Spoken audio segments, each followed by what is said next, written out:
Tes tes tes tes. Cek cek cek. Oke, Assalamualaikum warahmatullahi wabarakatuh. Perkenalkan, nama saya Niko Cahya Pramudia dengan NIM STI 2023033392. Di sini saya diberikan tugas di mata kuliah AI kecerdasan buatan. Dengan tugas itu analisis dan prediksi dengan Google Colabs. Oke, saya mengambil studi kasus tentang kasus demam berdarah di Provinsi Jawa Barat, dan untuk datasetnya saya mengambil di website ini, Open Data Jabar, dan saya eksekusi di Google Colab-nya. Oke, pertama saya import berbagai library seperti Python, yaitu ada Pandas, Matplotlib, Seaborn, sama Sklearn. Ini untuk analisis data, visualisasi, dan pembuatan model prediksi. Oke. 2. Mon Google Drive. Dataset diambil dari Google Drive, jadi saya mon terlebih dahulu agar bisa mengakses file datasetnya. Datasetnya itu modelnya CFV, jadinya itu saya udah taruh di Google Drive dan dipanggil aja. Kita load di sini. Data jumlah kasus demam berdarah dibaca dari file dataset menggunakan Pandas. Hitung total kasus per tahun. Saya kelompokkan data berdasarkan tahun untuk melihat total kasus per tahun, kemudian dihitung estimasi rata-rata kasus per tahun dan per harinya.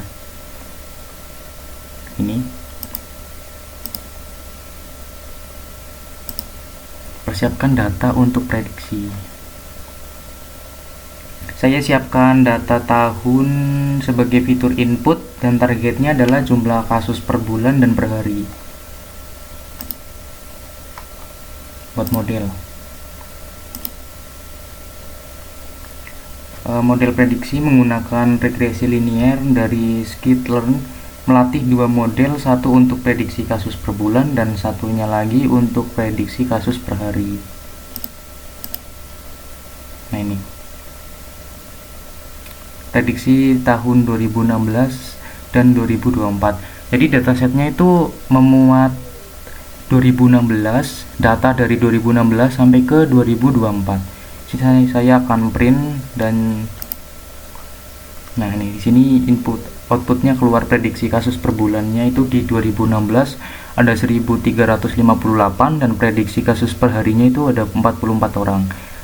Dan di kasus 2024 prediksi kasusnya per bulan itu 3270-an dan prediksi kasus per harinya itu 107 orang. Visualisasi prediksi. Di sini saya tampilkan grafis simulasi rata-rata kasus demam berdarahnya. Nah, ini ada grafis kasus per bulan sama grafis kasus per hari. Oke, coba kita eksekusi buat grafis kasus per bulannya. Nah, di sini kita bisa mencari data dari 2016 sampai ke 2024. Kita mulai dari 2016 dulu, coba kita eksekusi. Nah, memuat sebuah grafis di sini. Dan saya juga kasih peringkat kasus juga.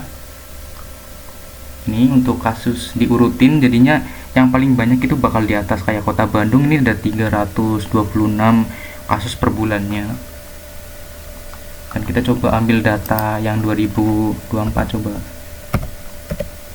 ya, misal kayak 2019 itu bisa. Nah, di sini 2019. Nah, perkiraan kasus demam berdarah per bulan kabupaten atau kota Jawa Barat tahun 2019. Kota Bandung.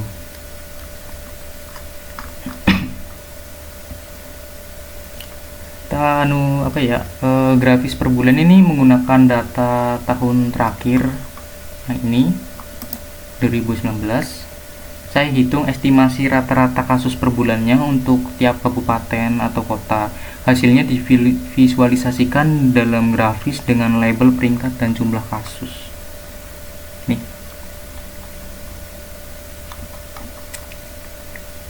Ini pun sama, yang grafis visualisasi per hari. Dan juga ini belum desimal juga ya, ini masih misal nih 368.7. yang kalau yang ini udah. Coba kita run.